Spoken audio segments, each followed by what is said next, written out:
Hola hermanos, el día de hoy 12 de noviembre del 2022 es sábado de la 32ª semana del tiempo ordinario. Mañana, Jornada Mundial de los Pobres. Acuérdense, no se les vaya a olvidar gestos concretos para servir a nuestros hermanos más necesitados. Bueno, se termina pues la semana 32, comenzaremos la 33 mañana. Hoy es día de San Josafat, obispo y mártir, Miren, la vida de él es interesantísima, ¿no? Pero muy interesantísima. Él nace en una ciudad en Volinia, que eso es el oeste de Ucrania. Entonces, fíjense, primer punto, él es ucraniano, primer punto. Él es de familia ortodoxa de rito ruteno, ¿ok? O sea, que es decir, muy vinculado al mundo polaco, para que me sigan, pero ortodoxos. Se traslada a Vilna, en Lituania. Allá estudia, allá se forma y estando ahí, él vive la experiencia de la crisis que se da entre la iglesia ortodoxa y la iglesia greco-católica de Bielorrusia. Y él decide, los católicos bielorrusos son parte de la iglesia católica desde el concilio de Florencia, en el siglo XV, hagan de cuenta. O sea, es interesante porque ellos se unieron al Papa prácticamente antes de la caída de Constantinopla, ¿no?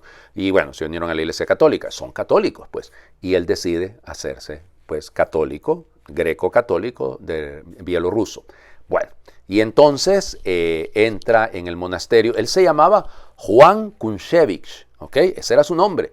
Otro que se llama Juan que se cambió el nombre, no les digo. En fin, bueno, volvemos. Entonces, Juan Kunchevich. Y entra en el monasterio, en un monasterio que es, lógicamente, de la Orden de San Basilio. Él la va a reformar. En 1617 él va a reformar y por eso se les conoce como la Orden Basiliana de San Josafat. Habrá una reforma. Pero bueno, él entra en el monasterio, ahí se cambia el nombre, ahí decide cambiarse el nombre. El monasterio era el monasterio de la Santísima Trinidad.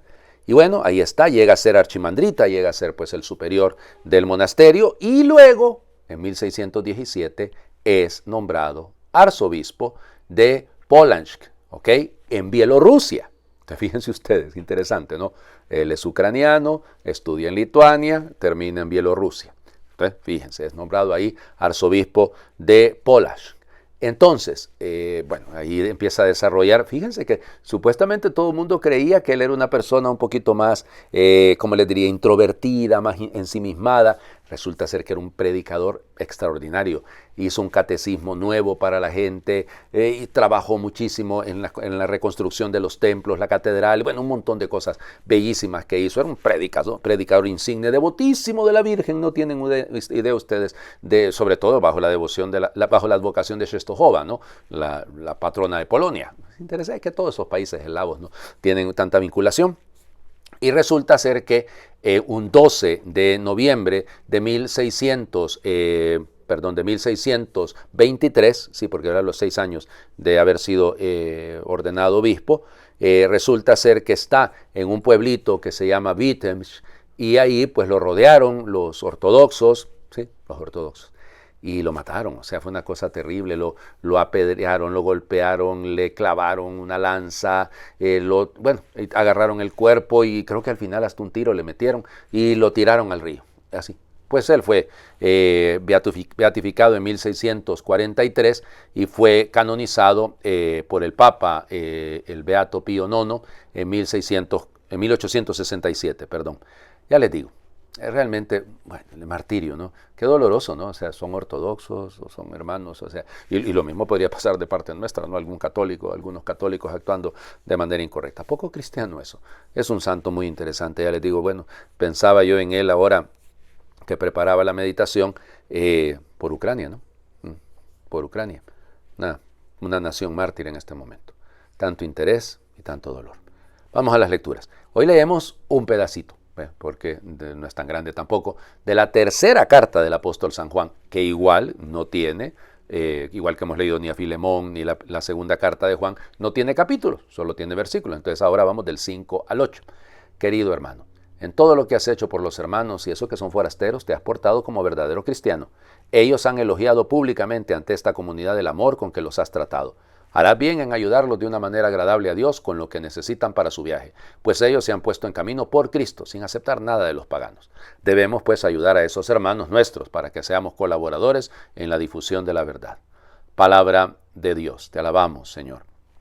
Sigue la crisis. Entonces, el conflicto que ha nacido, que conocemos en la primera carta, que ayer hablábamos, el conflicto de personas que son anticristos, que tergiversan la verdad y todo. Ahora, el apóstol le escribe a este hombre, que probablemente es el obispo de la comunidad, para decirle, gracias porque has recibido a los misioneros, a los que van de paso, que ellos van anunciando la verdad. Aunque eran forasteros, les dice, aunque no eran personas que tú conocieras, pero cree que son esto, son testigos de la verdad, son difusores de la verdad.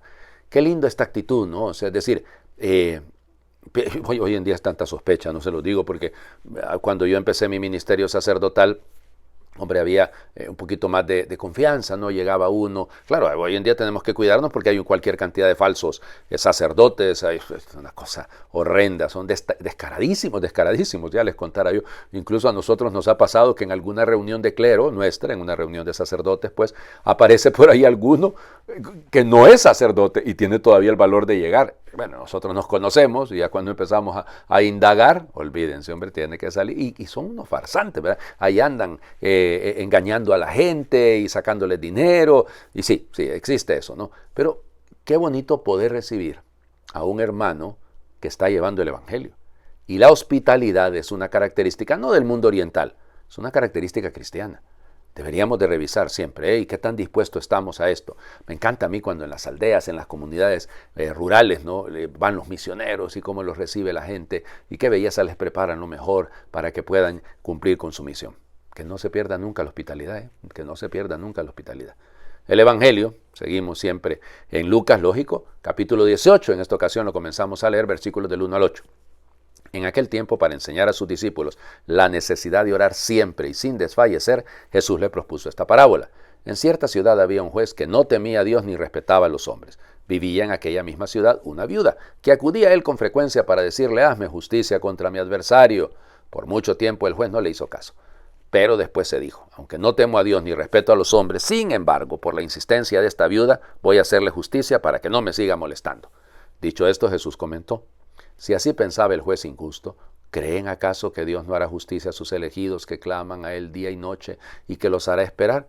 Yo les digo que les hará justicia sin tardar. Pero cuando venga el Hijo del Hombre, ¿creen que encontrará fe sobre la tierra?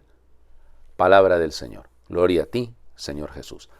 Ok, ¿se recuerdan que hemos leído este texto hace 4 domingos, creo, más o menos? Se me olvida, disculpen, pero por ahí tiene que haber sido. Pongámosle cuidado al asunto. Munición de entrada. El Señor Jesús explica la razón por la cual dice esta parábola, para enseñarle a los discípulos la necesidad de orar siempre y sin desfallecer. Esa es la razón. O sea, la razón de fondo es lograr que nosotros oremos siempre. O sea, que no sea una cuestión circunstancial, no sea, es que me siento mal, estoy enfermito, voy a orar. Está pasando una situación grave a alguna persona que quiero, voy a orar. No, la oración debería de ser el respirar de cada uno, ¿no? Bueno, así lo dicen los santos, ¿no? Es la respiración del alma. Así que, por lo tanto, lo nuestro debería de ser orar.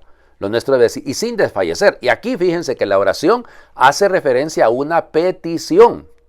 ¿Ok? Cuidado que la oración no solo son peticiones. La oración es mucho más que pedir.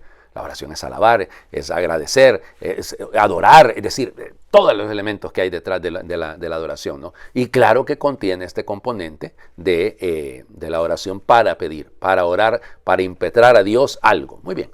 Ella está pidiendo justicia.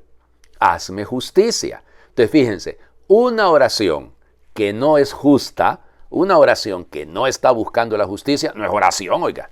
Si yo estoy pidiendo algo injusto, si yo estoy pidiendo algo que no es correcto, ay Señor, te pido que, mira, que me dejes robar este dinerito ahorita, pero luego, Señor, yo te prometo que voy a devolverlo.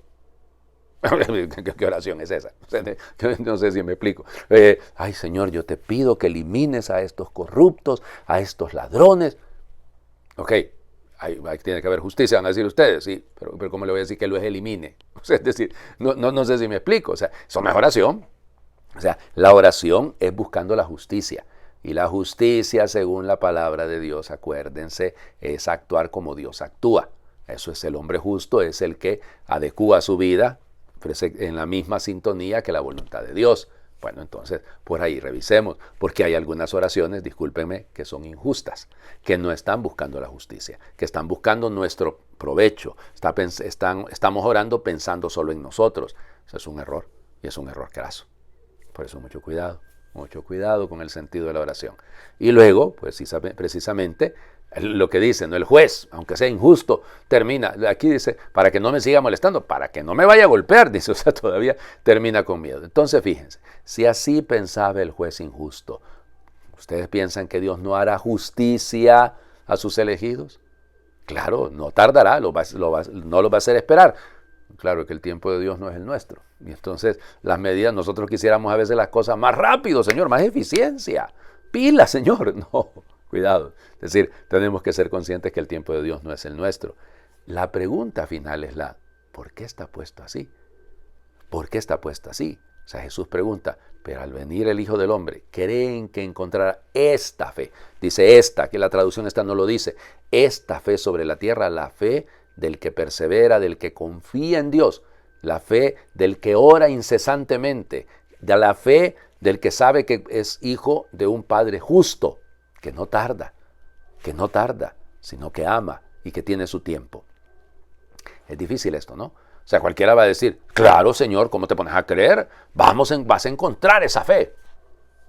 Sí, la fe de hijos confiados en brazos de su padre, la fe del que busca constantemente en la oración conocer la voluntad de su Señor. ¿Tiene usted esa fe? La tengo yo. Eso es lo que tenemos que revisar. Les invito a hacer oración. Oh Dios, confíame tu juicio, conviérteme en portador de tu justicia, que me dirija a las personas con justicia, a tus afligidos con cercanía, que por las calles y las casas se extienda tu paz por la justicia, que defienda a la gente oprimida, que salve a las familias pobres y plante cara al opresor. Señor, que en mi entorno la honradez sea la norma y que a nadie le falte lo básico para vivir. Que tu justicia domine de mar a mar, de país a país, de pueblo a pueblo. Y cuando la gente me vea, que intuyan tu nombre, que mi vida hable de ti, mi palabra cante tu gloria y mis acciones sean tu bendición, tras las huellas de tu Hijo, el primero, el Maestro. Amén. El Señor esté con ustedes y le bendiga a Dios por intercesión de San Josafat, el que es Padre, Hijo y Espíritu Santo, y su bendición descienda, les acompañe siempre. Muy feliz fin de semana para todos.